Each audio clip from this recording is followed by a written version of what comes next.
नमस्कार। उत्तर प्रदेश समेत 5 राज्यों में मतदान पूरा हो चुका है और दिग्गज नेताओं की किस्मत का फैसला ईवीएम में कैद हो गया है। अब बस चंद घंटे बाकी हैं जब इसके परिणाम सबके सामने होंगे।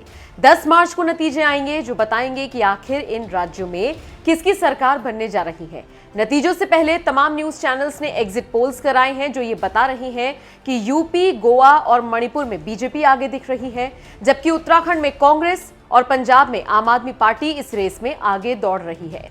एग्जिट पोल्स को आखिरी परिणाम तो नहीं कहा जा सकता, लेकिन बहुत हद तक इससे तस्वीर साफ हो जाती है कि कौन सी पार्टी कितने आगे या पीछे चल रही है। चुनाव भले ही 5 राज्यों में हुए हों, लेकिन पहले दिन से ही सबकी नजरें उत्तर प्रदेश पर टिकी हुई है।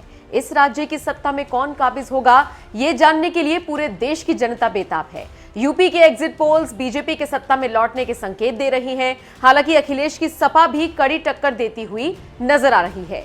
कई एग्जिट पोल्स में दोनों दलों के बीच बहुत ज्यादा मार्जिन दिख रहा है, तो किसी किसी में बहुत कम अंतर है। खैर, नतीजे क्या होंगे इसके लिए बस थोड़ा सा इंतजार करना होगा।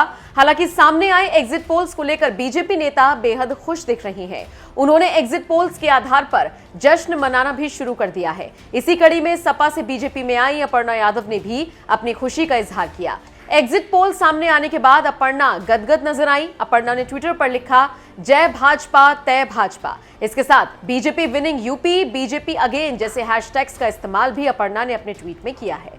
आपको बताते चले, तमाम एग्जिट पोल्स यूपी में बीजेपी को 250 प्लस सीटें दिखा रही हैं। ये देखने के बाद बीजेपी नेताओं के बीच खुशी की लहर है। इन नेताओं में अपर्णा यादव का नाम भी शुमार है जो जीत का जश्न मनाती दिख रही है। वैसे पिछले काफी वक्त से ये खबरें आ रही हैं कि अगर यूपी में बीजेपी की वापसी होती है तो अपर्णा को योगी कैबिनेट में मंत्री बनाया जा सकता है। हमने अपर्णा से जब इस बारे में सवाल किया तो सुनिए उनका क्या जवाब था। लोगों ने कहना शुरू कर दिया है कि अगर ही लगाऊंगी क्योंकि मैं पत्रकार हूं, बीजेपी की वापसी होती है, योगी सरकार बनती है तो कैबिनेट मंत्री आपको बनाया जा सकता है। ये खबरें हैं। देखिए, अगर आशीर्वाद मिलेगा मेरे शीर्ष नेतृत्व का तो क्यों नहीं जिम्मेदारी उठाएंगे। बाकी सब कुछ मैं शीर्ष नेतृत्व पे छोड़ चुकी हूँ।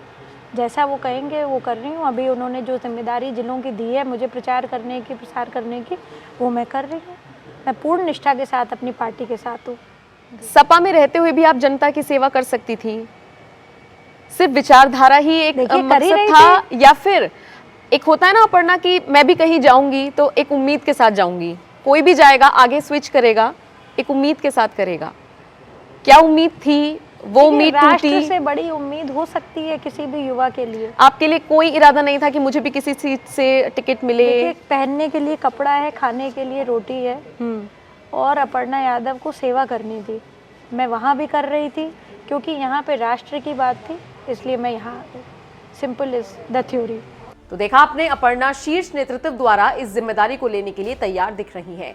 बहरहाल अब देखना होगा कि एग्जिट पोल जो दिखा रहा है नतीजे भी वैसे ही होंगे या फिर बाजी पलट सकती है। आपको क्या लगता है, इस बार सत्ता में कौन आ रहा है? कमेंट बॉक्स में अपनी राय हमें जरूर